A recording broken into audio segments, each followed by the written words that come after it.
10th Biology, Unit 14, Part 6. Xylem transports water. Phloem transports food material. Water and mineral salts absorbed by the roots reach all parts of the plant through the xylem.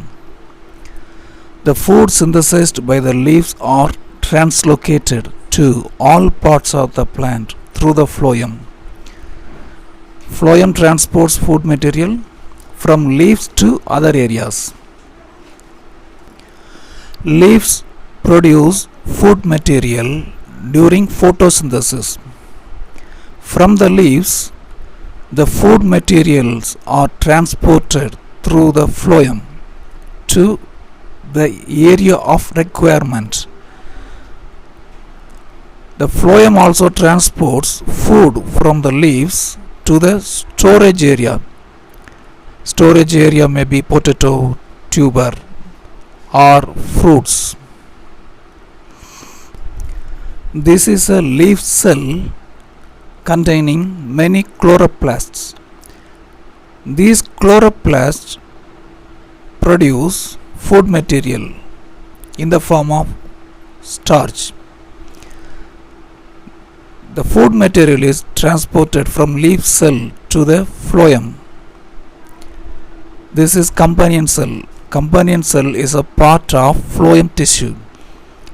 From the companion cell, the food is transported to sieve tube. Sieve tubes are cells which are arranged one above another. Sieve tubes are important food transporting elements of phloem. The sieve tubes have sieves at the end. So the end wall of sieve tubes look like sieve plate. Sieve plate, a plate containing many holes. Sieve tubes have cytoplasm in the form of strands, lines. Cytoplasm is arranged in the form of strands. Food material is transported from one sieve element to another sieve element through the cytoplasmic strands. The cytoplasmic strands pass through the pores or holes found at the end of sieve tubes. So in this way, food produced from the leaf is transported through phloem. But what is the direction of the transport of food? Food is transported from the source to the sink. Source is a place where food is produced. It is a place of supply. Leaves produce food, so this is a source. Through phloem, the food is transported to the sink. In this diagram, the root cell is a sink. So what can we understand from this? From the leaf cells, food is transported through the phloem and the food is supplied to the needed area, that is root cell, that is a sink. Phloem tissue is composed of sieve tubes which have sieve plates. A plate containing many holes is sieve plate. Cytoplasmic strands pass through the pores in the sieve plates. So food is transported from one sieve tube to another sieve tube along with the cytoplasmic strands. Food is transported through phloem from the source to sink. Leaves produce food, that is a source. Phloem transports the food from the source to the sink. What is sink? The area of requirement is a sink.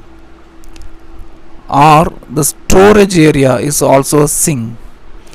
The food from the leaves are transported to the area of requirement. It may be a leaf or bud or flower or storage parts like fruits, potato tuber, etc.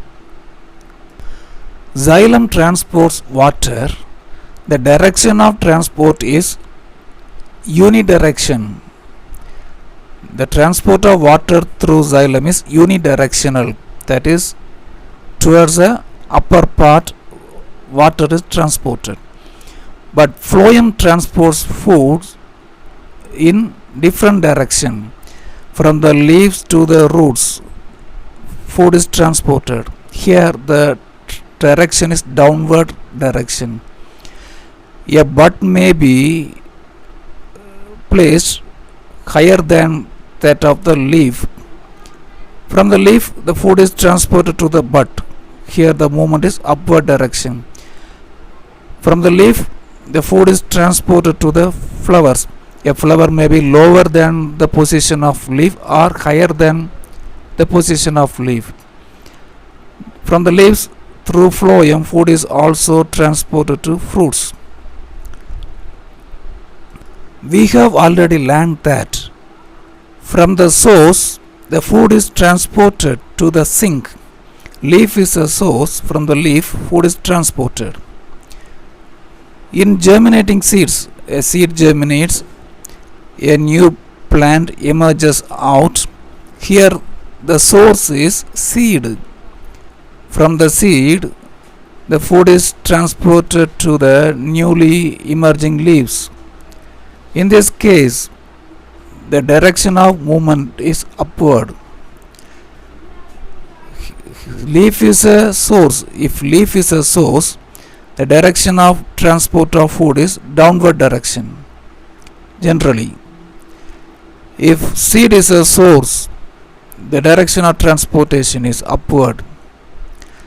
Since the source-sink relationship is variable, the direction of movement in the phloem can be upwards or downwards, that is bidirectional. In contrast, the movement is always unidirectional in xylem, that is upwards. Let us see the continuation of this part, that is transportation through the phloem, in part 7.